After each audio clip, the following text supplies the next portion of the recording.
Abramos nuestras Biblias en el libro de Santiago. Gracias a Dios, desde ayer, en lo personal nos gozamos. Continuamos en la Esmeralda y pues ayer recibimos palabra. Amén. Todos los que estuvimos allá, varios estuvimos allá. Y hoy continuamos con esta serie Vida Práctica Cristiana o Practicando la Fe Cristiana. Y continuamos con la segunda parte que inició nuestro hermano José Luis la semana pasada, que tiene por tema fe y obras. Segunda parte, fe y obras. Creo que debemos de iniciar con un recordatorio de uno de los principales de la ética cristiana, que está fundamentada en Marcos 12, 30 al 31, que el principio es: una buena relación con Dios determinará una buena relación con tu prójimo. ¿Cuántos dicen amén? Diga conmigo: una buena relación con Dios determinará una buena relación con mi prójimo. ¿Cuántos dicen amén? En otras palabras, mis hermanos, lo que sea que sepamos acerca de la palabra de Dios, somos llamados a practicarlo en nuestras vidas de acuerdo a la fe que hemos depositado en Dios. Somos llamados, mis hermanos, a vivir sabiamente bajo la guía del Evangelio de nuestro Señor Jesús, pero de manera honesta, transparente e íntegra. ¿Cuántos dicen amén? Es decir, que tenemos que ser sinceros.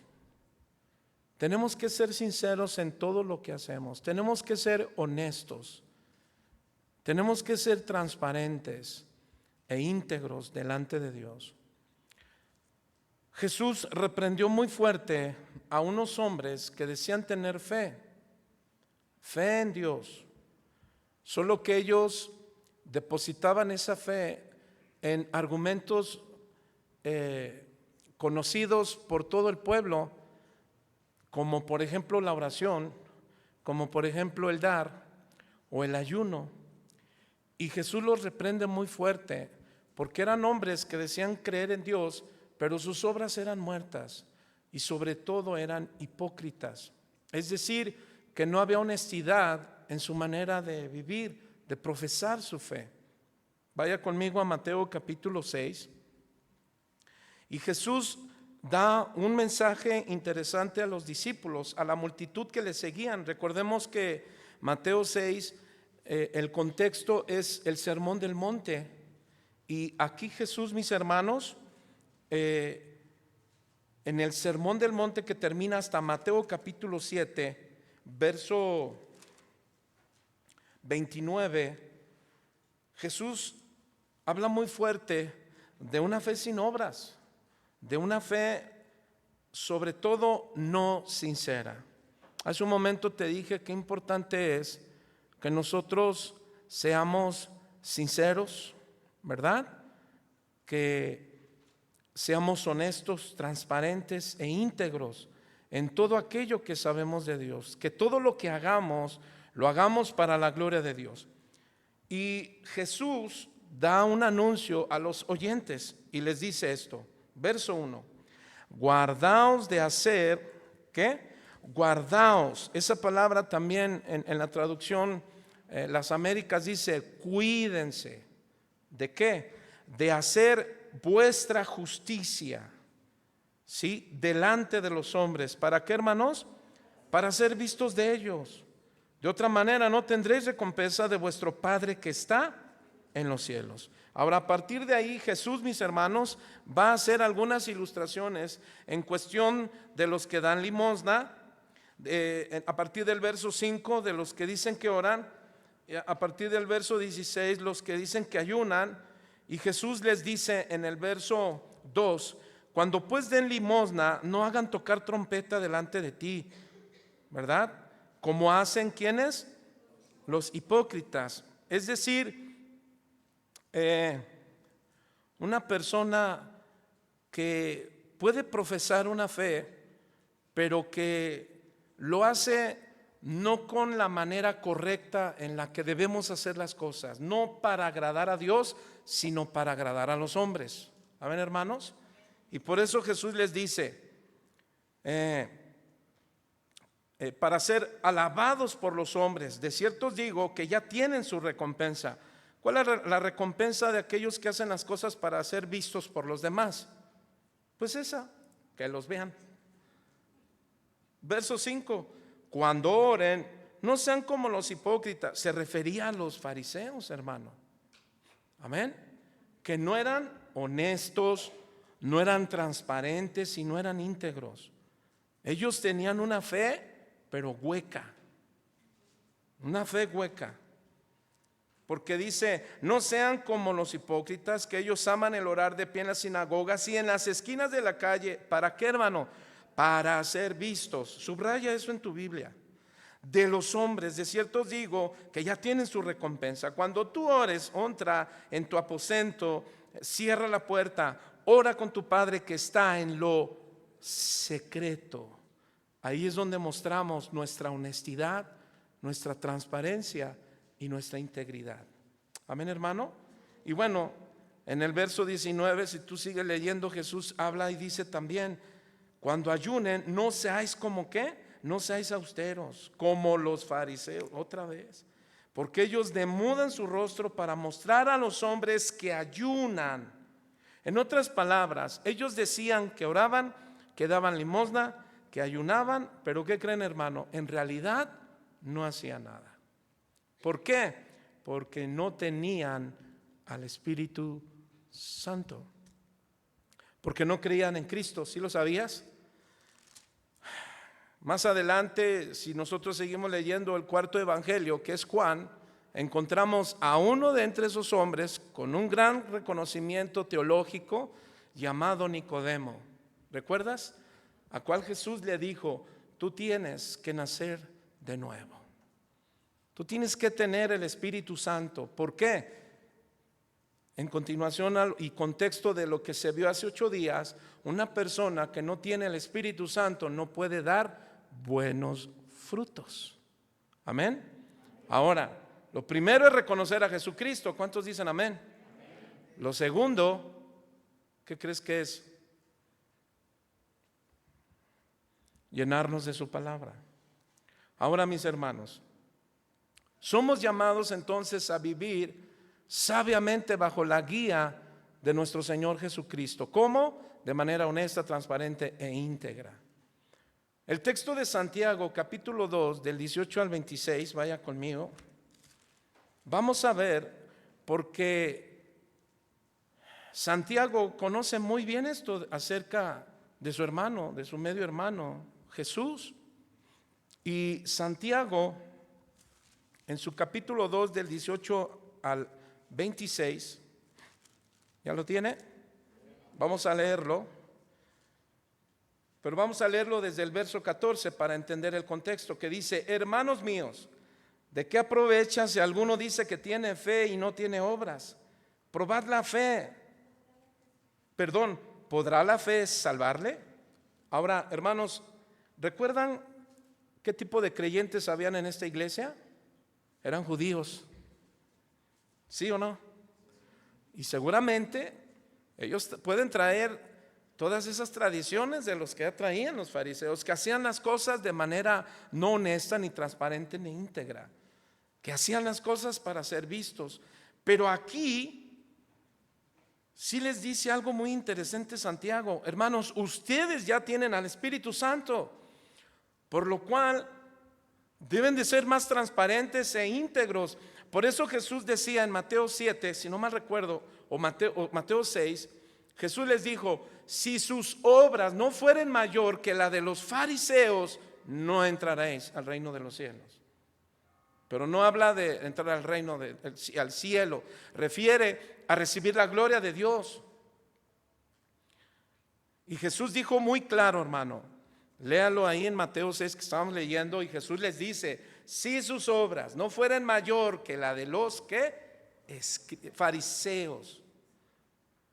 Y Santiago lo que está hablando es acerca de las obras.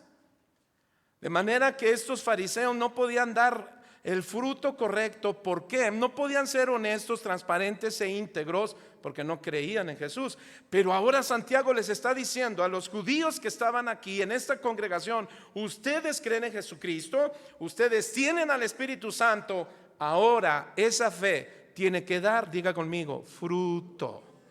¿Cuántos dicen amén? Por eso Santiago dice: hermanos míos, ¿de qué aprovechar si alguno dice que tiene fe y no tiene obras? ¿Podrá la fe salvarles? Y si algún hermano o una hermana están desnudos y tienen necesidad del mantenimiento de cada día. Ahora entendamos, hermanos, que el contexto de los cristianos es un ambiente hostil. Imagínate el ambiente hostil. Transpórtate a ese ambiente. Eran judíos. Algunos tenían dinero, pero habían pobres. Tenían necesidad.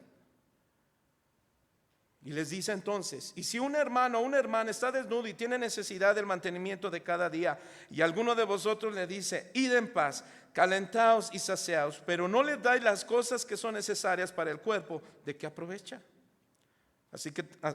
Así también la fe, si no tiene obras, está muerta en sí mismo. Eso es lo que se vio hace 8 días. Ahora dice Santiago en el verso 18: pero alguno dirá: tú tienes fe y yo tengo obras. Muéstrame tu fe sin tus obras y yo te mostraré mi fe por mis obras. ¿Tú crees que Dios es uno? Bien haces, hermano. Ese era el Shema de los judíos. Lo que está haciendo Santiago es que está tomando el Shema de los judíos. Deuteronomio capítulo, ¿recuerdan cuál es? 6, verso 4. Oye, oh Israel, Jehová uno es. Está hablando en términos que ellos conocen. Y está haciendo el balance de lo que era sombra en el Antiguo Testamento a lo que ya debe de ser figura. Lo oculto ahora se nos ha revelado. Lo oculto que mora en ti, es decir, nadie va a ver dentro de ti al Espíritu Santo, pero sí lo van a ver fuera de ti. ¿Cómo? En tu manera de obrar, en nuestra manera de ser.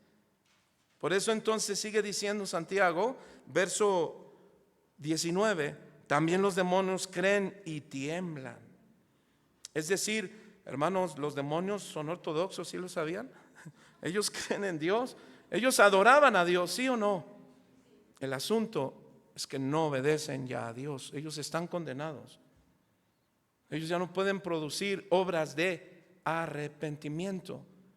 Por eso dice Santiago: miren, tengan cuidado de caer en una ortodoxia demoníaca. ¿Cuál es esa? Pues creen en Dios, pero que su actuar, pues en pocas palabras, no sea demoníaca, no sea mala. Ellos ya no tienen salvación, no tienen solución. Levante su mano, ¿quién tiene solución? Tan poquitos. Tenemos solución los cristianos. ¿Cuántos son cristianos? Bueno, es que no me había entendido, ¿ah? Ponga atención, no se me duerma. Sigamos. Entonces, mira lo que dice: mas quieres saber, hombre vano, que la fe sin obras es muerta. Empieza Santiago a hacer preguntas a los judíos cristianos. ¿No fue justificado por las obras Abraham nuestro padre cuando ofreció a su hijo Isaac sobre el altar? ¿No ves que la fe actuó? Diga conmigo, la fe actúa. Subraya eso, hermano, la fe actúa. ¿Cómo? Con obras. Y que la fe se perfeccionó por las obras. Y se cumplió la escritura que dice: Abraham creyó a Dios y fue contado por justicia y fue llamado amigo de Dios. Vosotros veis pues que el hombre es justificado por las obras y no solamente por la fe. Asimismo también Rahab la ramera no fue justificada por las obras cuando recibió a los mensajeros y los envió por otro camino. Eso lo encuentras en Josué capítulo 2, verso 26, porque como el cuerpo sin espíritu está muerto, así también la fe sin obras está muerta.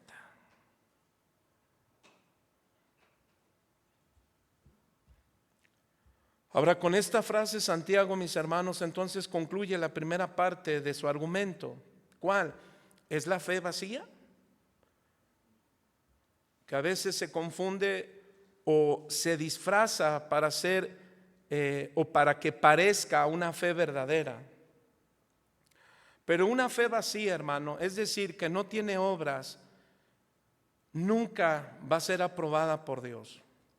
Nosotros podemos confundir a los demás, pero no vamos a poder confundir a Dios. ¿Por qué?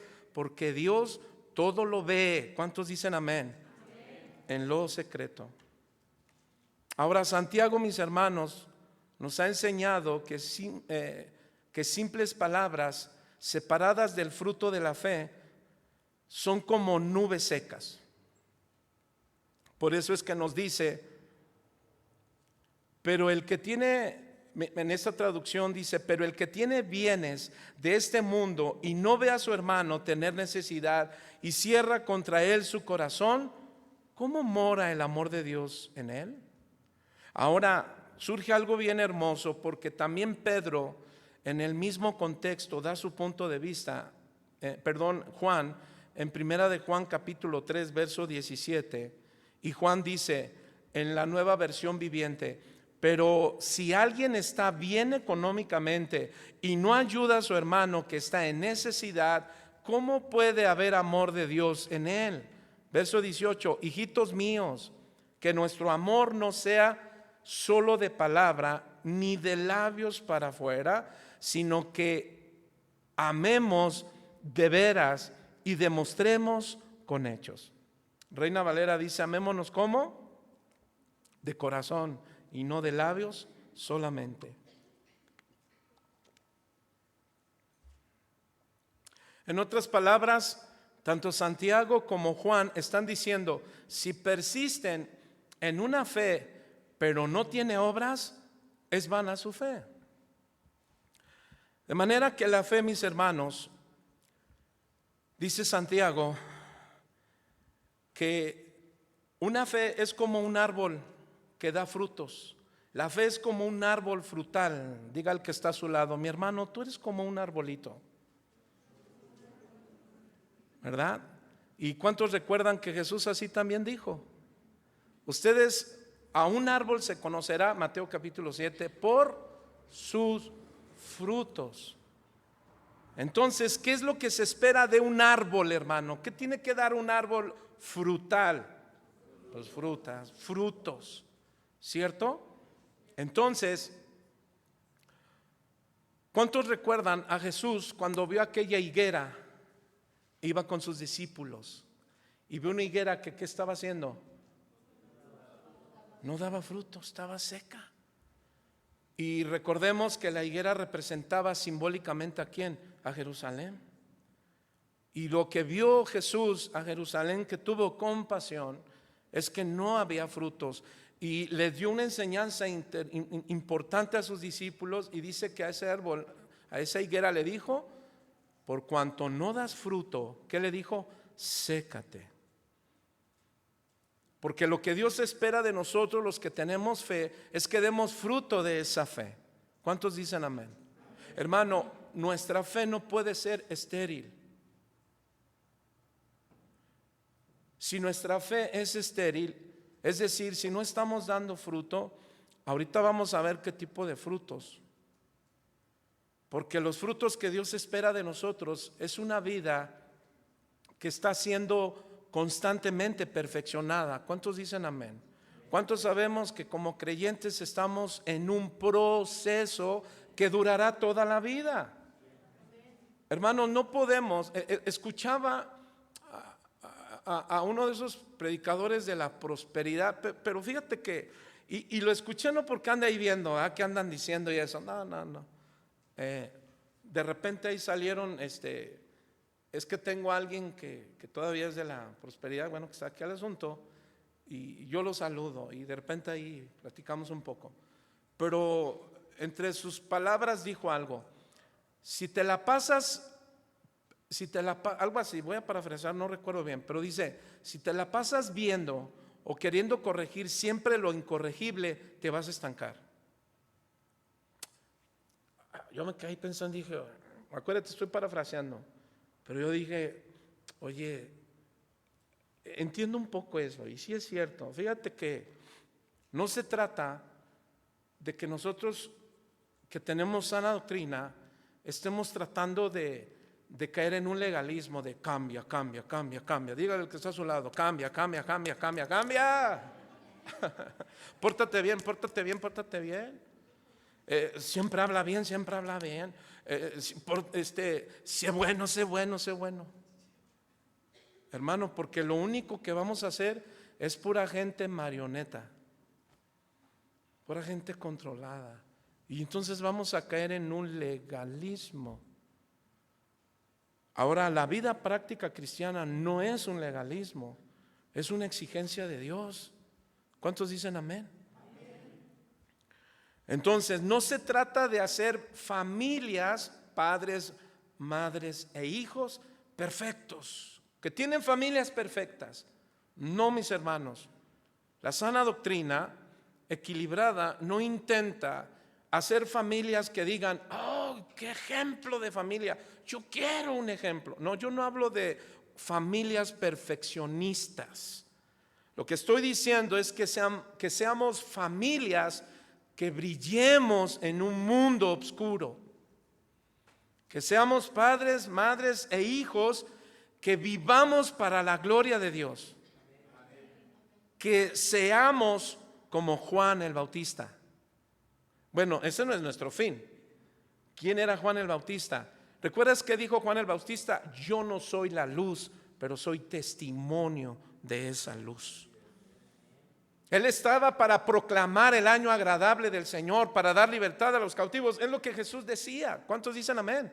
Por eso Jesús dijo a sus discípulos, y vosotros haréis cosas mayores de las que yo hice. ¿Pero en qué sentido? No está hablando de milagreros, hermanos, no. Lo que Jesús estaba diciendo es precisamente todo lo demás que hicieron los discípulos. Los discípulos hicieron más, los apóstoles, por el poder del Espíritu Santo, hicieron y alcanzaron. Hermano, Pablo, uno de los hombres que recorrió muchos lugares en Asia, Europa, no es lo mismo, ¿verdad? Yo dije, no es lo mismo. A eso se refería, que alcanzarían con el poder y la obra del Espíritu Santo. Por eso Jesús les dijo, y cuando venga sobre vosotros, ¿qué? El Espíritu Santo, me seréis de testimonio, testigos, luz en la oscuridad. ¿Cuántos dicen amén? Entonces, mis hermanos, no tengamos en nuestra mente que esta congregación, casa de oración o todas las casas de oración, estamos queriendo hacer gente perfecta y que le digan, esa familia es perfecta, un modelo a seguir. No, porque ¿cuántos reconocemos que tenemos muchos errores, hermanos? ¿Cuántos se equivocan? Pero la fe no insiste en el mismo error. ¿Cuántos dicen amén? No insistamos en los mismos errores, sino que sigamos avanzando. ¿Cuántos dicen amén? Ahora, entonces dice Santiago, no podemos ser estériles. Por eso dice en el capítulo 2, verso 18, a ver dónde dice acerca de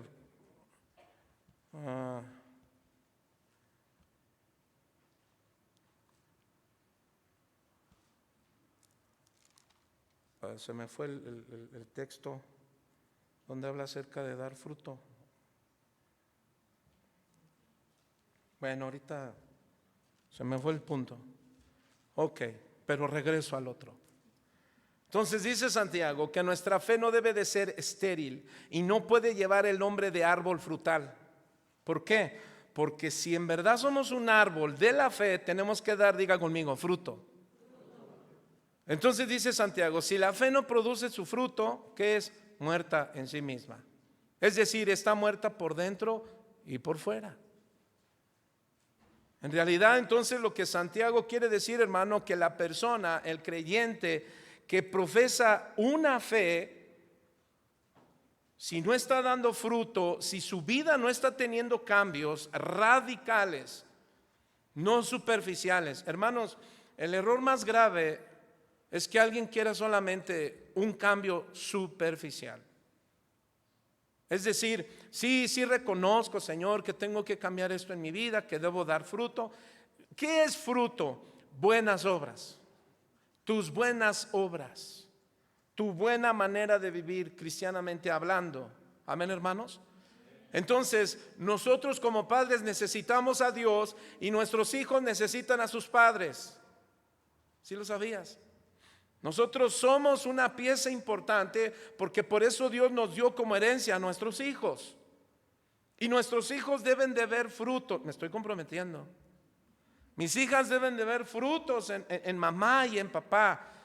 Que en realidad nuestra persona que profesa fe sea viva espiritualmente y no muerta espiritualmente.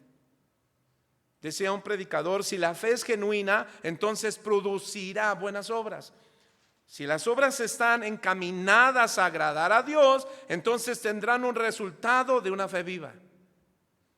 Lo que hacían estos hombres, mis hermanos, es que Santiago parece ser que está hablando con alguien porque le dice, mira cómo les dice, verso 18, dice, pero alguno dirá, o verso 14, si alguno dice, ¿será que Santiago estaba hablando con alguien o se estaba dirigiendo a algunos de los creyentes ahí que profesaban una fe pero que dividían las obras? Entonces, mis hermanos, la vida cristiana consiste en cultivar una vida, número uno, de arrepentimiento. ¿Cuántos dicen amén? Siempre debe de haber arrepentimiento en nuestro corazón. ¿Qué significa? Siempre confiesa tu pecado. Siempre. Siempre, hermano. Por las noches llegamos a casa, ¿qué debemos hacer? Señor, pues antes de dormir te pido perdón. Quizá hice algo con mi mente, con mi corazón, tuve una mala, Señor, te pido perdón. ¿Por qué? Porque Salomón dijo, pecado no confesado, pecado acumulado. Y te vas a dar cuenta que un pecado acumulado lleva a otro, a otro y otro. Y de repente empiezas a sentir una pesadez espiritual. ¿Sabes cómo? Desinterés en Dios. Ya no hay interés. Empiezas a hacer frío y todo te empieza a dar lo mismo. Dices, todo es lo mismo, todos son iguales. Mira cómo empezamos, todos son iguales.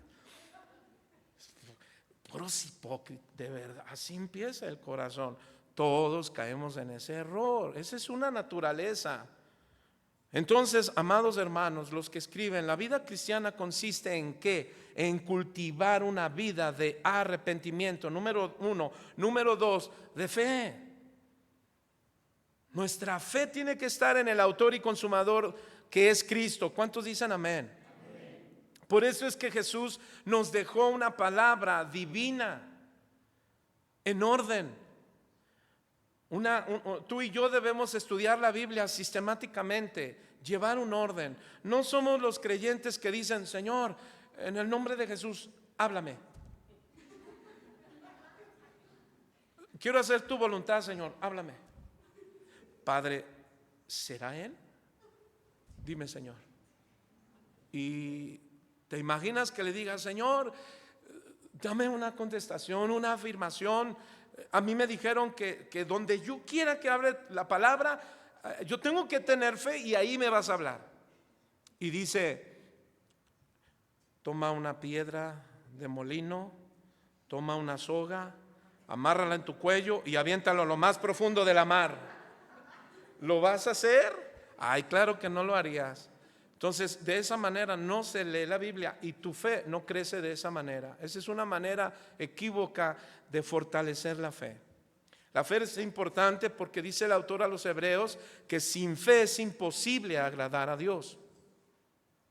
La fe no es para pedir que las cosas salgan como quieras. La fe es para vivir bajo la obediencia de Dios y Él hará lo que Él quiera.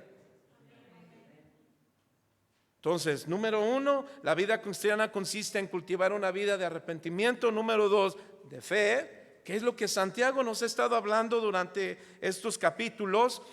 Pero ahora en este capítulo 2 nos vuelve a recalcar del verso 18 hasta el 26. y buenas obras. Arrepentimiento, número 2, fe, y número 3, buenas obras. El arrepentimiento, viene Jesús a nuestra vida, la simiente de Dios mora en nosotros. ¿Cómo crecemos en fe? Romanos 10:17, por la palabra, por el oír, y el oír la palabra de Dios. Ahora, ¿qué debemos hacer? Diga conmigo, buenas obras. Una buena vida cristiana. Pero ¿con cuál fin? Para la gloria de Dios. Tu fin, hermano, de tus buenas obras es para la gloria de Dios. ¿Cuántos dicen amén? Vidas por medio del poder del Espíritu Santo, no del poder de las palabras del pastor, del padre, de la madre. Mira, hijo, si no haces esto, no te doy esto. No, si cambio, papá. No. Es que un padre, una madre están teniendo cambios en su vida, pero por el poder del Espíritu Santo, no porque hayan condicionado a Dios, que quieren recibir algo de Dios y Dios les dice, bueno, pero pórtate bien. No, amados, es que la fe va acompañada de obediencia. Vamos para allá. Entonces, buenas obras, hermano. Para dar buenas obras tenemos que tener un medio. Diga conmigo, el poder del Espíritu Santo. ¿Cuántos dicen amén? Ahora, el poder del Espíritu Santo, el arrepentimiento, la fe, las buenas obras. Pero hay algo más, hermano, la ayuda de los medios de la gracia de Dios. ¿Cuántos dicen amén? Ahora, tenemos vidas por medio del poder del Espíritu Santo, amén, y con la ayuda de los medios de la gracia. Así lo utilizaban algunos escritores. Cuando hablo de medios de la gracia de Dios, estoy hablando que de manera que la vida cristiana comienza y continúa y termina por completo por la gracia del poder de Dios, del Espíritu Santo. Pero Dios usa instrumentos a través de los cuales va a traer a nosotros vidas que demos buenas obras. Y déjame decirte por lo menos 4. Número 1, ¿cuáles son esos instrumentos que Dios usa para que nosotros sigamos con una fe firme, pero que también da obras? Número 1, las Escrituras. Sin las Escrituras, hermanos, no vamos a dar frutos. Es decir, no van a haber buenas obras. No son las buenas intenciones, hermanos. Salmos 1. Vaya conmigo rápidamente, Salmos 1. Y Salmos 1, el salmista nos dice y nos da bienaventuranzas, bendiciones. Y por eso es que el Salmo 1 comienza diciendo, bendecidos, felices. ¿Quiénes? Hombre, mujer. ¿Quiénes qué? En la ley del Señor está su deleite. ¿Y qué más? Y que mediten esa ley cada cuando, de día y de noche. Hermano, eso no es una exageración, es una necesidad. ¿Cuántos saben que hoy día ya no necesitamos un auto para presumirlo? Es una necesidad. Perdón que tome el ejemplo, pero la palabra de Dios, necesitamos subirnos en la palabra de Dios en el buen sentido. No estoy diciendo que seamos más. Necesitamos la palabra de Dios. Mira, te voy a decir en qué sentido. Cuando alguien tiene un montón de deseo de tener un auto y Dios le permite tener ese auto, y más si es seminuevo o es nuevo, hermano, entras, te subes y estás bien deleitoso, ¿no? Bueno, pues así debe de ser, que más la palabra de Dios. Deleítate a sí mismo en Jehová. Salmo 37. Pero entonces dice el Salmo, verso 1, bienaventurado, feliz, bendecido el varón, la varona, quienes se deleitan, ¿verdad? Quienes no andan en camino de pecadores, en consejo de malos, ni en silla de escarnecedores, sino que en la ley de Jehová está su delicia, y en su ley medita de día y de noche. Entonces la ley, hermano, del Señor significa su instrucción, es decir, las Escrituras, mis hermanos. Ahora, Jesús es ante todo, hermano, el hombre cuyo deleite estuvo en las Escrituras durante su vida en la tierra. ¿Sí lo sabías?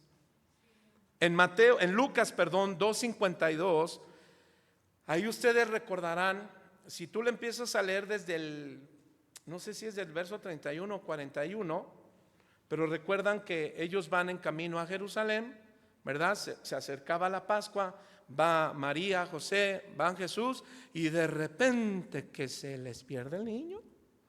¿Y dónde anda Jesús? Y en el verso 50 al 52 encuentran a Jesús. ¿Y dónde creen que lo encontraron? En el templo. Porque ese era su deleite. ¿Qué? Las escrituras. Era la palabra del Padre. Entonces se acerca María, ¿verdad? Y le dice: Jesús, es que pues nos preocupaste, no te encontrábamos. ¿Sabes cuántos días no lo encontraban? Dice que 3 días. Pero entonces, ¿qué les dijo Jesús? ¿Que no sabían que mi deleite es estar en la casa, en los negocios de mi Padre? Ahora viene algo bien importante, verso 52, lo voy a leer en la traducción lenguaje actual, y dice: mientras tanto Jesús seguía creciendo en sabiduría. Hermano, entonces pueden notar que nosotros debemos considerar esos instrumentos para que podamos dar frutos. Y uno de esos frutos es sabiduría. Mientras tanto Jesús seguía creciendo en sabiduría y en estatura. Dice en esta traducción: Dios y toda la gente del pueblo estaba muy contento con él y lo querían mucho. Bueno, por un ratito. Porque al final, ¿qué hicieron? Sin embargo, pues la Biblia nos enseña en Juan capítulo 2, al final de esos versículos, que Jesús conocía el corazón de la gente y no todos creían en él. Entonces, mis hermanos, estas escrituras, el antiguo leído a la luz del nuevo y el nuevo preparado por el antiguo, nos dan sabiduría, hermano. Es decir, que tú y yo debemos preparar y escudriñar la Biblia, tanto del Antiguo Testamento como del Nuevo Testamento.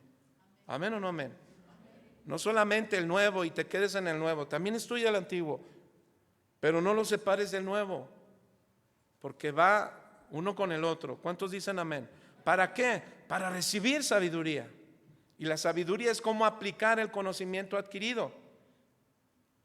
Ahora, mis hermanos, en Tito, 2 Timoteo 3:15, ahí Pablo le dice que la sabiduría que lleva a la salvación es mediante la fe en Cristo Jesús. Es decir, nos conduce por el camino que conduce a nuestro rescate final, hermano.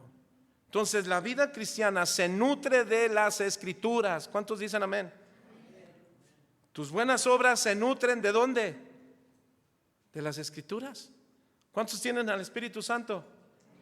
Pero ¿cómo queremos ser guiados a la verdad si no tenemos la verdad? ¿Cuántos dicen amén? Pastor, es que ¿cómo puedo hacer esto? Una pregunta. Fíjate que a veces creo que hay que considerar algo en la consejería. Lo primero es, hermanos, ¿leyeron su Biblia hoy? ¿Por qué, pastor? Pues porque de aquí vamos a poder aconsejar bien. Entonces, cuando vengas a consejería, tú vas a decir lo primero: ¿leíste tu Biblia? Dígale al que está a su lado: ¿leíste tu Biblia? No, pero la estoy leyendo ahorita. Las buenas obras, para que hayan buenas obras, se nutren de la Biblia, tanto leída en privado como en público. ¿Cuántos dicen amén? Pero especialmente en la predicación de las escrituras en la iglesia local. Ya no hubo amenes. ¿Ah? O sea, es bueno que la leas en privado, es bueno que la leas en público, es decir, cuando la estás compartiendo, pero especialmente en la predicación de las escrituras. ¿Dónde? En la iglesia local. Entonces, esa es la primera, ¿qué? El primer instrumento que consideramos para dar buenas obras. ¿Qué? Las escrituras, la palabra de Dios. Número 2, hermano, la iglesia. ¿Por qué la iglesia, pastor? Bueno, porque es la comunión de una iglesia local, hermano. Es donde nos animamos unos a otros al amor y a las buenas obras. ¿Sí lo sabías? Nos animamos unos a otros esperando el regreso de Jesús. ¿Cuántos tienen esa idea cada vez que vienen aquí los jueves y los domingos o los días que Dios nos... ¿Sí sabías que en cualquier momento puede haber un terremoto como en Taiwán que diga, ¿puede venir Jesús? Hermano, ¿usted cree que estaban preparados Taiwán en ese terremoto? ¿Están preparados que anuncie ¿cómo se llama? Una alarma, ¿verdad? Pero hermano, nadie sabe dónde va a temblar. Solamente pueden identificar cuando ya está anunciando. ¿Sí me explico, hermano? Ahora imagínate la venida de nuestro Señor Jesús. Así es que cada vez que tú vengas a la iglesia del Señor, vienes en amor con tus buenas obras. ¿Para qué? Para animar uno al otro. ¿Cómo estás, mi hermano? Antes de que empiece incluso la alabanza, acércate a alguien. ¿Cómo estás, mi hermano? Echándole ganas. Ah, qué bueno, mi hermano. Pues mira, hay que estar preparados porque no sabemos si ahorita el Señor venga y nos lleve. Dígale al que está a su lado, ¿te vas o te quedas? Hebreos 10:24, mira lo que dice Hebreos 10:24 en la versión Dios habla hoy. Dice así: busquemos la manera de ayudarnos unos a otros a tener más amor y hacer el bien. No dejemos de asistir a nuestras reuniones como hacen algunos, sino animémonos unos a otros, y tanto más cuando vemos que el día del Señor se acerca. Todo cristiano entonces debe pertenecer y promover la comunión de una iglesia local. Amén. Hermano, entonces también en la iglesia es un motivador. ¿Para qué? Para dar buenas obras. Número 3, hermano, la oración. La oración. Hermano, tú y yo debemos aprender que es un privilegio de nuestra vida cristiana, por medio de Cristo, que nosotros, mis hermanos, podemos y tenemos, gracias a Cristo, una entrada. No solamente nosotros, sino los judíos y los gentiles. Tenemos entrada al Padre en un mismo espíritu. ¿Cuántos dicen amén? Así lo dice Pablo a la iglesia que estaba en Éfeso, en el capítulo 2, verso 18, dice: pues por medio de Cristo, los unos y los otros podemos acercarnos al Padre por un mismo espíritu. Entonces, mis hermanos, la oración es otro instrumento para que nuestra vida, que está en arrepentimiento, que está creciendo en fe, ahora también dé buenas obras. La palabra de Dios, pero nuestra comunión en la oración es importante. Ahora tú y yo podemos tener este acceso gratuito, hermano, gracias a la muerte y resurrección de nuestro Señor Jesucristo. ¿Cuántos dicen amén? Entonces, el Espíritu Santo, hermano, a través de la oración va a obrar en nuestros corazones y nos va a capacitar. ¿Para qué? Para dar buenas obras. Entonces es un privilegio la oración. Hermano, practica la oración. Amén. No solamente cuando alguien pone, hermano, tengo necesidad. Mira, a veces debemos de reconsiderar muchas cosas, hasta incluso lo demostramos en los mensajes, en el WhatsApp. Alguien pone, hermano, me ayuda a orar por tal persona, y todo el mundo, amén, amén, todo el mundo. Y a veces no sabemos si son honestos. Amén y todo, sí, todo el mundo. Pero pones, hermanos, los espero el día de hoy en una reunión de oración. Y ahí estoy yo 2 horas, 3 horas. Y los que siempre están ahí dando palabras, hasta textos, ay, digo, qué espirituales.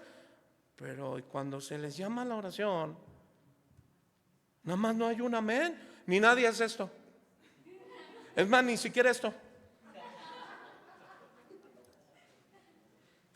Eso sí, como que dices, ay, a ver, ¿dónde están esos que?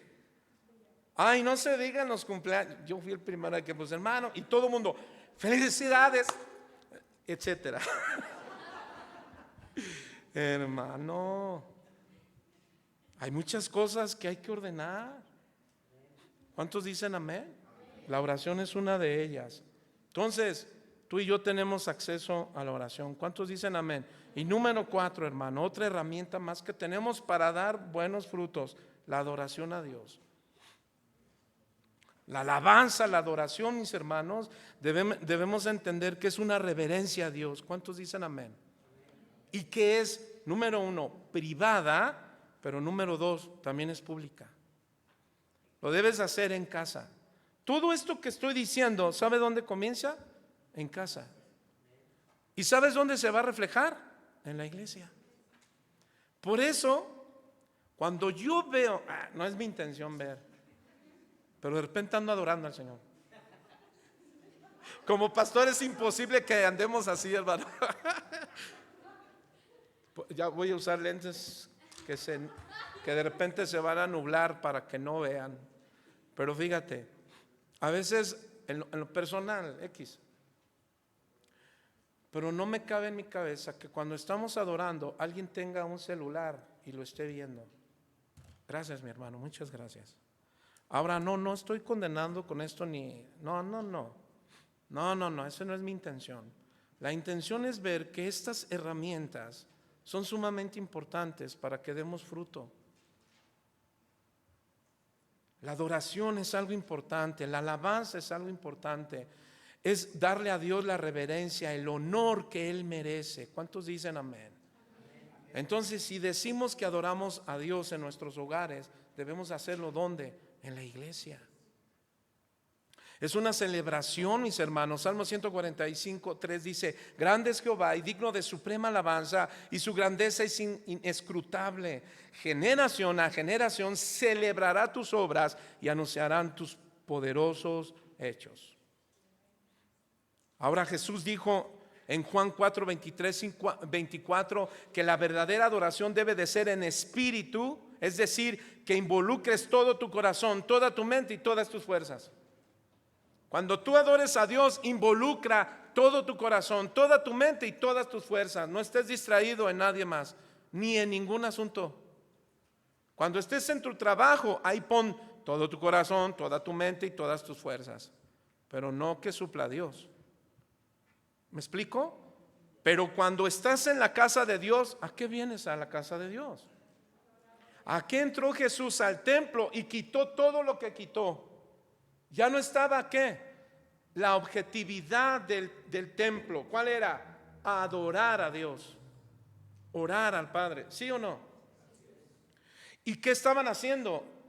Los cambistas estaban ocupados en su dinero, en la economía. Amados, no estés en la adoración en tu trabajo. Ay, es que hoy no abrí, es que hoy no voy a vender, es que hoy no esto, es que, híjole, y hermano, estás afanado. ¿Y sabes qué dijo Jesús? No, busca el reino de Dios. Y una de esas es la adoración en espíritu, pero número dos, al mismo tiempo la adoración debe de ser en verdad, es decir, debidamente fundamentada. Si no tienes un conocimiento del Dios que adoras, no hay adoración verdadera. Tienes fe, pero no tienes una adoración verdadera. ¿Por qué? Porque adoras a alguien que no conoces. Y entonces, mis hermanos, ¿por qué creo que hasta la fecha hay mucha música? No me voy a meter en esos puntos. Pero la gente, ¿sabes por qué va? Porque ahí dicen, es que ahí sentí la presencia de Dios. Amén. ¿Cuántos sabemos que Dios nos puso alma para sentir a Dios? Pero el alma debe ser fundamentada debidamente. Porque de lo contrario será una adoración, solamente ¿sabes cómo? Por satisfacción de uno mismo, no para satisfacer la gloria y la honra a Dios, hermano. Adorar en espíritu, hermano, sin verdad, ¿sabe a qué conduce? A una experiencia solo emocional. Tan pronto se termina la emoción, pues muchos, ¿no? Que estuvieron allá, yo no sé cuántos, algunos, ahí me dijo, sinceramente, pastor, yo fui. Allá estuvieron, ¿no? Allá en el, ¿cómo se llama? Aquí en el Estadio Azteca de Tecámac. Y es que hicieron homenaje a Jesús, dijeron.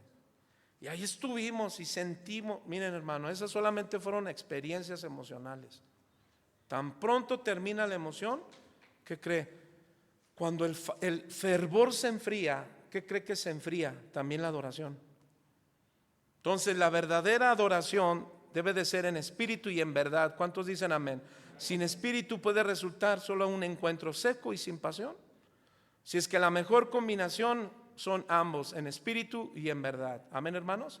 Ahora, con estos 4 puntos en mente, lo que Santiago entonces está diciendo, hermano, es que para que tú y yo demos fruto, tenemos que considerar estas herramientas que Dios nos ha dado, mis queridos hermanos. Número 1, las escrituras. Número 2, su iglesia. Número 3, la oración. Y número 4, la adoración. Solamente hablo de unas, hay muchas herramientas.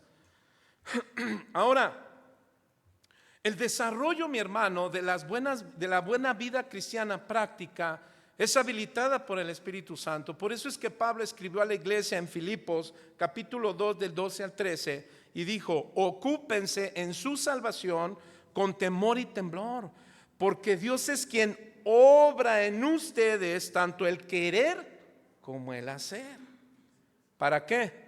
Para su buena intención, dice esta traducción. Entonces, lo que dice Pablo a esta iglesia, a estos cristianos en Filipos, es que Dios obra en nosotros, pero no mueve los hilos como si fuéramos, ¿qué? Marionetas. Más bien, Él obra en nosotros por su espíritu. ¿Para qué? Para que comencemos a querer, desear, anhelar, y luego de manera intencional, es decir, te corresponde a ti buscar, ocuparnos ¿en qué? En nuestra forma de agradar a Dios. Tú y yo debemos ocuparnos en el sentido de trabajar, diga conmigo, de poner en práctica lo que hemos aprendido. ¿Cuántos dicen amén? Entonces, mis hermanos, Dios quiere obrar en nosotros. Así lo dice Pablo en Romanos 8, del 1 al 14. Y Pablo en el verso 14 dice que los hijos de Dios son guiados ¿por quién? Por el Espíritu Santo. Entonces, lo que está haciendo Pablo en grandes rasgos, mis hermanos, es que la diferencia que Cristo hace en términos de la vida práctica es que la vida sin Dios antes de la salvación estaba dominada por el pecado y la carne, hermano. No vivíamos con objetivo divino. Ahora dígale a su hermano que está al ladito: mi hermano, la fe que tienes y tus obras, ¿cuál es tu meta? Dígale sin pena. ¿Cuál es la meta? ¿Cuál es la meta de todo lo que estamos haciendo, hermano? Bueno, pastor, llegar al cielo. Bueno, esa es una promesa. ¿Cuántos lo sabían? Esa es una promesa que ya tenemos. ¿Cuántos dicen amén? Entonces, ¿cuál es la meta de todo esto, mis hermanos? ¿Cuál es la meta de Santiago al meternos a ver, hermanos, si tienen fe, ¿dónde están sus obras? ¿Cuál es la meta? Bueno, Romanos 8:29. ¿Saben cuál es la meta? Ser formados a la imagen de su Hijo Jesucristo. ¿Cuántos dicen amén? Esa es la meta de la vida cristiana, hermano. Ser formados a la imagen de Cristo. Nada más no me hagan lo que alguien hizo. Dijo: ¿eso es todo? ¿Ya ve cómo tu fe está muerta?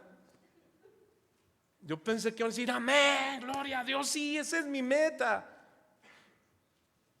Hermanos, la meta del cristiano no es ser feliz. Pues si no somos ¿cómo se llama? En busca de la felicidad. Hermanos, se supone que tú tienes la salvación. ¿Cuántos dicen amén? Entonces tienes gozo. Tienes gozo. ¿Por qué? Porque tienes el gozo de la salvación. ¿Quién es? Jesucristo. Ahora, mis hermanos, lo que Santiago entonces está haciendo en esta carta, en estos versículos del 18 al 26, es que consideremos los aspectos de una vida de buenas obras. Por lo menos te voy a dar cinco aspectos de una vida de buenas obras, mis hermanos, para concluir, de los cuales se caracteriza la vida cristiana con una fe saludable y auténtica. Amén. Entonces te voy a dar 5 aspectos de una vida de buenas obras. Amén. Número 1, hermano. Fe y obediencia. Esa es la primera. Eso es lo que Santiago está mencionando. ¿Ya viste? Si tú analizas todos los 5 capítulos de Santiago, ¿sabes de qué se trata Santiago? De la fe. Pero hay algo, hermano. La fe y la obediencia van juntas. Y solo se producen, ¿sabes por quién? Por medio del Espíritu Santo. La fe en las Escrituras es más que un sentimiento o acuerdo cognitivo, mis hermanos, de que ciertas cosas son verdaderas. La fe auténtica, hermano, es inseparable de la obediencia. Por eso es que entonces notas cómo dice Santiago y pone ¿a quién? A Abraham. Porque Abraham ¿qué? Obedeció a Dios. Su fe era inseparable ¿de qué? De su obediencia. ¿Cuántos dicen amén? Ahora Pablo escribe sobre la obediencia a la fe, que es inseparable de la fe. Romanos 1:5, mira lo que dice, lo voy a leer en palabra de Dios para todos. Dice: por medio de Cristo, Dios me dio el privilegio de ser apóstol para que la gente de todas las naciones crea y obedezca. Hago este trabajo para honrar a Cristo. Entonces, una de las obras que Dios espera en nosotros de nuestra fe, ¿sabes cuál es? Obediencia. Dígale al hermano que está a su lado: hermano, debes obedecer. ¿Sabes qué le debemos a Dios? Obediencia. Si alguien dice, puede haber algún cristiano ateo, ¿y yo qué le debo a Dios? Obediencia. Le debemos todo. ¿Cuántos dicen amén? Romanos 16:26 en la Nueva Versión Viva dice: el Dios eterno mantuvo en secreto su plan por muchos siglos, pero ahora lo ha dado a conocer por medio de las escrituras proféticas, esto de acuerdo con su propio mandato, para que todas las naciones obedezcan a la fe. Entonces, mis hermanos, tú y yo tenemos que ser obedientes a Dios. ¿En qué? En todo. En todo lo que Dios te mande a servirle. En todo lo que Dios te mande a hacer. Incluso Jesús dijo: si alguien te bofetea una cachetada, habrá una cachetada. Si alguien te da una cachetada, si alguien te abofetea una cachetada, ese fue hebreo. Si alguien te bofetea, ¿qué debes de hacer? Pon la otra. Si alguien te pide ¿qué? Dale ¿qué? Dale todo. Si alguien te pide caminar 1 kilómetro, camina 2 con él. Ahora escucha lo que te estoy diciendo: obediencia, pero una obediencia no ciega, sino con conocimiento. Porque una fe ciega, mira lo que les lleva a los de la luz del mundo. Mira lo que los lleva al mormonismo, los TGJ, el pare de sufrir. Hermano, eso es una fe ciega. No, debe de ser una fe con fundamento. Ahora, el paralelo de Santiago está de acuerdo con Pablo e insiste en que una supuesta fe que no implica obediencia a la palabra de Dios no es una fe verdadera. Santiago lo dice así del verso 14 al 26, que ya se leyó. Entonces, el desarrollo de la vida cristiana, el desarrollo de la fe será formado ¿por qué? Por la palabra de Dios, hermano, y especialmente los grandes principios morales que se resumen en los 10 mandamientos. Entonces, esa fe, hermano, tiene que ir acompañado ¿de qué? De obediencia. Si el Señor te dice: quiero que leas mi palabra, ¿qué tienes que hacer? Pero todos los días, ¿qué tienes que hacer? Ay, pastor, es que no puedo. Tengo muchas cosas que hacer. Entonces, tu fe es media fe. ¿Por qué? No estás obedeciendo. Y aquí nos incluye: esposos, amen a sus esposas. Ay, Dios. Esposas, Respeten a sus esposos. ¿Qué es eso? ¿Es sugerencia o es mandamiento? Obediencia. La vida cristiana entonces toma en serio el mandamiento de amar a Dios, pero también ¿a quién? A su prójimo. Mateo 22 del 37 al 39. Entonces el fondo, hermano, es este: un mandamiento, no dos mandamientos distintos. Es uno. Es cierto que son dos. Jesús dijo, son dos, pero escuchen, tienen la misma fuerza. Ama a Dios con todo tu corazón, con toda tu mente y con toda tu alma y con todas tus fuerzas. Entonces, la manifestación de una verdadera fe es la manifestación de un verdadero, genuino amor a Dios. ¿Y qué cree?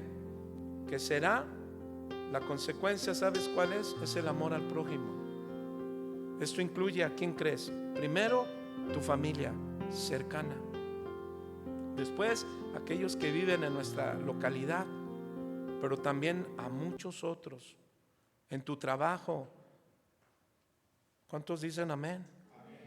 Número 2, hermano. ¿En qué tenemos que crecer? ¿Cuál es otro punto de las obras? Número 1 dijimos, 5 aspectos de una vida de buenas obras: fe y obediencia. Entonces tú debes de ser conocido como un cristiano obediente. ¿Cuántos dicen amén? ¿Seguro? Número 2, una vida piadosa. Esa es otra buena obra que Dios pide de nosotros, una vida piadosa. Esto está estrechamente ligado a la obediencia de la fe, mis hermanos. Esta es una vida de piedad práctica. ¿De qué? De buenas obras. Y la carta de Tito enfatizó este aspecto, hermano, de la vida cristiana. El mismo Tito se le dijo, tú debes de ser ejemplo ¿de qué? De buenas obras. Vaya a Tito 2:7, por favor. Vamos a leer el verso 7 y verso 14. En la Nueva Versión Viva dice así: tú tienes que darle el ejemplo en todo con tus buenas acciones. Ahora alguien puede decir, bueno, pastor, es que le está hablando al pastor. Bueno, sí, pero sabes que esta enseñanza también aplica, ¿sabes a quiénes? A toda la iglesia. Esta enseñanza es para toda la iglesia. Tú y yo tenemos que dar ¿qué? Tenemos que tener, valga la redundancia, buenas acciones. Tú tienes que darles el ejemplo en todo con tus buenas acciones. Cuando les enseñes, hazlo como con integridad, seriedad. Verso 14. Él se entregó a la muerte por nosotros para poder rescatarnos de todas nuestras iniquidades y convertirnos en un pueblo que fuera suyo, dedicado a hacer el bien, es decir, buenas obras. Entonces la vida piadosa, mis hermanos, dice Pablo a Timoteo, ¿recuerdas? En 2 Timoteo capítulo 3 verso 15, si no mal recuerdo, dice que todo aquel que quieras tener una vida piadosa, ¿qué cree, hermano? ¿Recuerdas qué dice? Tendrá tribulaciones. Vamos a comprobarlo. 2 Timoteo capítulo 3 verso 15 dice,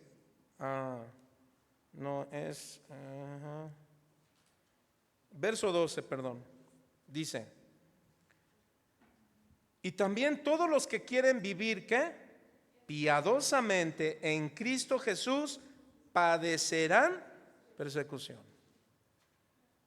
Ahora, puedes entender, hermano, que cuando tú quieres una buena vida de buenas obras, una vida piadosa que honra a Dios, ahora te preguntas, ¿por qué te vienen más pruebas? Por eso dices, Señor, ¿y por qué ahora que quiero hacer las cosas bien, me pasa esto otro?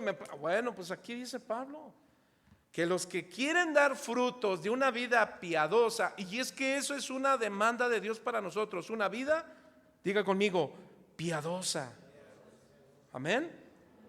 Pero dice Pablo, vamos a leer unos poquitos textos anteriores. Dice, verso 7, están aprendiendo y nunca pueden, verso 10, perdón mis hermanos, pero tú has seguido mi doctrina, conducta, propósito, fe, longanimidad, amor, paciencia. Verso 11, persecuciones, padecimientos, como los que nos sobrevino ¿en dónde? En Antioquía, en Iconio y en Listra. Persecuciones que he sufrido y de todas me ha librado el Señor. Ahora vamos a leer el verso 12, léalo conmigo, dice: y también todos los que quieren vivir piadosamente en Cristo Jesús padecerán. ¿Qué? Persecución. Y hemos estado leyendo el libro de Hechos. Y díganme, ¿dónde no sufrió Pablo, hermano? ¿Cuántos ya habían muerto antes que Pablo? ¿Alguien recuerda quién fue el primer mártir? Esteban. ¿Y por qué murió? Porque dio una vida de buenas obras, una vida de obediencia. Predicaba el evangelio. Amén, hermanos. Entonces, hermano, esto no es legalismo. Una vida piadosa no es legalismo. ¿Por qué? Porque esto es lo que Dios quiere ante su presencia, que tengamos una vida piadosa que da buenas obras. Ese es el resultado, ¿sabe de qué? De una buena relación con un Dios verdadero. Número 3, ya voy a terminar. Vamos a ver otro punto, otro aspecto de una vida de buenas obras. Número 3.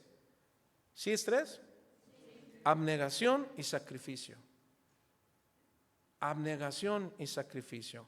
Esta es otra forma de hablar de las buenas obras de la vida cristiana, hermano, que implica ¿qué? Negación a uno mismo. ¿Recuerdan lo que dijo Jesús en Marcos 8:34? Jesús dijo: si alguien quiere venir conmigo o en pos de mí, dice el Señor Jesús, fíjense, inmediatamente después de hablar sus sufrimientos de la crucifixión, ¿saben qué dijo? Niéguense a sí mismo, tomen su cruz y síganme. Ahora en Juan 12:24 Jesús dijo: en verdad les digo que si el grano de trigo no cae a tierra y muere, se queda solo, pero si muere, ¿qué dice? Produce mucho fruto. Entonces Jesús habla primero de su propio sacrificio con su muerte, que da mucho fruto. Sin embargo, también habla a todo hombre y mujer que le siga. Así es que tú y yo debemos ¿qué? Tener obras de ¿qué? De abnegación y sacrificio. A ver, pastor, ¿cómo? Sí, que tienes que aprender a decirle sí a Dios cuando Él te hable en lo que Él te hable. ¿Por qué? Porque ya dijimos que ibas a mostrar que verdaderamente eres obediente. Sabes que algunos dicen: bueno, Señor, mira, yo quiero servirte, yo quiero adorarte, yo quiero hacer esto, pero tengo esto. Hermano, ¿sabe quién es el único que puede decir: pero tengo algo contra ti? ¿Quién cree que es? No nosotros. Así es que dígale al que está a su lado: cuando Dios te hable y te dé una instrucción a hacer, cuidado y lo condiciones. Bueno, no estoy amenazando, se escuchó así como: ay, el pastor no está amenazando. No. Mira, ¿sabe por qué Dios te encomienda algo? No creas porque va a ver si lo vas a hacer o no. ¿Cuántos recuerdan a Abraham, el padre de la fe? Él encomendó una obra que diera fruto. Quiero ver tu fruto de tu corazón. ¿Qué le pidió? ¿Alguien puede decirme? Le dijo: sube al monte, lleva a tu hijo y ofrécelo en holocausto. ¿Y qué dijo Abraham? Señor, que es muy rústico, hay que subir la montaña. Señor, son varias horas de camino, hay mucho calor, ahí no hay vidas, ahí estás, no hay nadie. Pon atención en lo que te digo, porque Abraham dijo, ¿sabes qué hizo Abraham? Dice que se levantó muy de mañana, tomó a sus siervos y miren lo que hace la fe. Le dijo a sus siervos cuando llegó a pie de montaña: quédense aquí, porque yo voy a ir. Que el diablo, y le dijo: ya voy a acabar. Y le dijo, ¿qué le dijo? Ya está se me olvidó. No, no es cierto. ¿Sabe qué le dijo? Iremos y adoraremos y regresaré. ¿Así le dijo? No, le dijo regresaremos. Y cuando hizo todo lo que Dios le dijo, hermano, y cuando él iba a hacer el sacrificio, Dios lo detuvo y le dijo, el ángel de Jehová le dijo, detente. Adelante, hijo, ya ponla. Detente. ¿Saben qué les dijo? He visto que tú me obedeces en todo lo que yo te digo y nada me niegas. Hermano, lo más difícil es que nosotros condicionemos a Dios cuando Dios te comisiona a algo.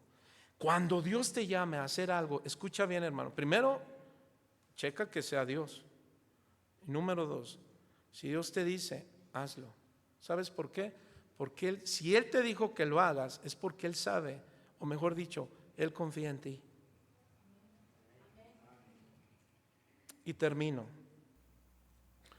Otra forma de hablar de buenas obras de la vida cristiana es que implica ser generoso. Es lo que está diciendo Santiago. Si alguien viene y te pide, dalo. No le digas vuelve mañana.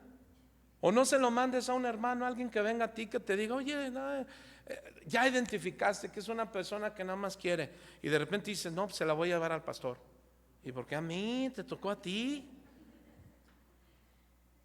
No se la lleves a otro hermano. Hermanito, ahí te lo dejo. Es que mira, está pidiendo. Te tocó a ti. Y si tienes, ¿cuánto le vas a dar? Pues lo que está a tu mano, hermano. ¿Sí o no? Y no le digas vuelve y mándalo y le doiste sin nada. La palabra generosidad viene del griego aplotes. Y esta palabra Pablo la usa porque habla de una hermosa manifestación de la gracia de Dios en la vida cristiana. Y esto también es una gracia, hermano. ¿Sí lo sabías? Dar. Esa es una buena obra que Dios quiere de sus hijos. Por eso es que Santiago aquí sí puso, habla de cristianos económicamente que tienen y no dan, solamente quieren sus graneros. ¿Y se acuerdan aquel que tenía su granero que decía, ay, creo que voy a hacer más grande mi imperio? Y todavía tenía. Y teniendo, hermano, digas, ay, bueno, yo nada más al aire, no quiero. Ay, Señor, tú sabes, hoy no te voy a dar diezmo, pero voy a dar no voy a dar ofrenda, pero pues voy a llevar hot case. ¿Eso qué? Voy a llevar cornflakes, voy a llevar azúcar, hermano. Pastor, es que yo soy judío y yo nada más doy en especies. Usted no es judío, hermano. Usted es del norte. No es cierto. Segunda a los Corintios 8:7 dice, ustedes son ricos en todo, en fe, en habilidad para hablar, en conocimiento, en buena voluntad para ayudar y en el amor que han aprendido de vosotros. Por eso, este es en la Nueva Versión Viviente, perdón. Por eso esperamos que el ayudar en esta ofrenda bondadosa también demuestren su generosidad. Mi intención es que ustedes, que ahora tienen en abundancia, ayuden a otros que no tienen lo necesario. Luego, cuando a ustedes les falte, otros que tienen en abundancia los ayudarán y así habrá igualdad para todos. Así dicen las Escrituras. Y mira cómo termina. El que recogió mucho no le sobró y al que recogió poco no le faltó. Aquí lo que está haciendo Pablo es que se refiere al Antiguo Testamento, Éxodo 16:18. Entonces, mis hermanos, la generosidad, lo que encontramos, ya terminé, lo que encontramos en este versículo del día de hoy de Santiago, del verso 18 al 26, son estos 4 puntos. Número 1, ¿cuál fue, mis hermanos? 6 aspectos de ¿qué? De una vida de buenas obras. Número 1, fe y obediencia. Número 2, piedad y buenas obras. Pónganse de pie. Número 3, abnegación y sacrificio. Número 4, una vida generosa. Mira, hermano, otra de las formas, y creo que es la más principal de la iglesia, es otra forma de hablar de las buenas obras de la vida cristiana. ¿Sabes cuál es? Es el servicio del evangelio. Y esta es la misión de la iglesia. Entonces, qué importante es, mis hermanos, que reconsideremos estos aspectos de las buenas obras. Ahora yo te pregunto, cierra tus ojos, hermano. Ponme por favor, por favor, de favor, hijo. ¿Qué tan obedientes estamos siendo, hermano, últimamente? ¿Tu fe se demuestra con tu obediencia? ¿Estamos obedeciendo a la voz de Dios? ¿Qué cosas Dios te ha dicho que quites y no lo has hecho? ¿O qué has ordenado? Bueno, no lo sé, tú lo sabes, de manera personal. Recuerda que la fe es inseparable de la obediencia, hermano. Y tu vida cristiana debe ser tomada en serio. O quizá en ese punto estás bien. Ahora ¿llevas una vida piadosa? ¿Qué es una vida piadosa? Bueno, una vida que honra a Dios, que respeta a Dios. ¿Cómo? Bueno, que a pesar de las situaciones difíciles y duras y complejas de la vida, tú no dejas de darle gloria y honra al Señor. Porque Pablo, mis hermanos, aunque padeció en varios diferentes lugares, fue perseguido, fue golpeado, fue apedreado, incluso dice que una serpiente lo mordió, pero no murió. Él, a pesar de todas esas vicisitudes, hermanos, él siempre mostró una vida piadosa, de buenas obras. Nada hizo que se moviera de su plena confianza en Dios. Ahora, puedes decir, estoy bien ahí, pastor, tengo una buena vida piadosa. Ahora la pregunta es, ¿eres abnegado y sacrificado? ¿O le pones prejuicios a Dios? ¿De verdad somos abnegados y sacrificados, hermano?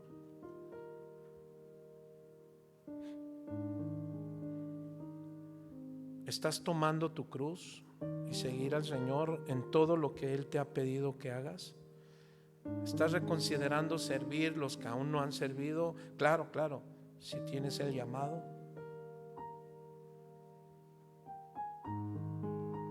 Nosotros nos estamos negando a ya no llevar más una vida de desobediencia.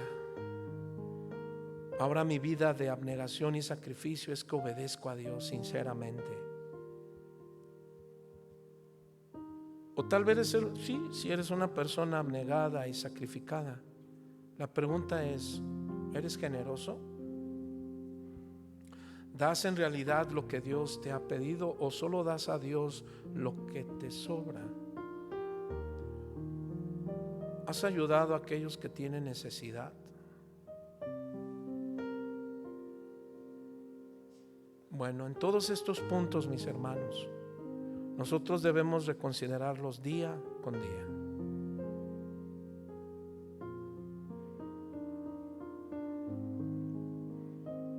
Así es que para vivir la vida cristiana práctica, mis hermanos, hacemos bien en recordar todas estos procesos, estos principios de gracia y la meta gloriosa, porque todo esto es para parecernos a nuestro Señor Jesús.